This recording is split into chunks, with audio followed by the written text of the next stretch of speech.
Bili tayo ng isda. Nasa Ibona, Dingalan, Aurora tayo. Kasama natin ng Sally. Mamamalengke tayo ng isda. Anong isda? Wow! Anong isda to nang?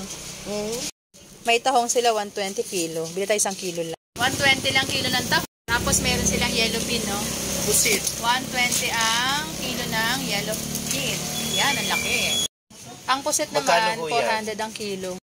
270 lang yung malaking yellow pin. Yan, okay. Wala nang malaki. Hindi, sige, okay, malaki yan. 400 ang kilo. Kahit 2 piraso lang. Wala nang malalaki.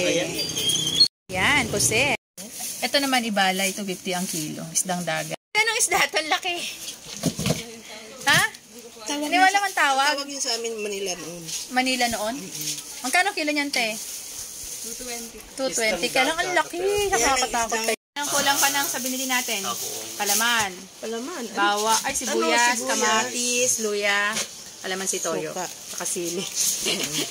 180 kilo ng kamatis. 150 kilo ng sibuyas. Etong siling pula mura. Piso lang isa. Piso lang isa. Bili tayo ng pito. Manse, 150 ang kilo. Naang may kulang ka pa? Okay na. Asin tsaka magic. Okra. Nang nilagang okra gusto mo? Pwede rin. Nilagang okra tayo. Makalimutan lang yung ibang lamas namin. Huwag lang to. Kasi itong paborito ng mga bagits. Pipino. Pipino. Okay po, magluluto na kami mamaya.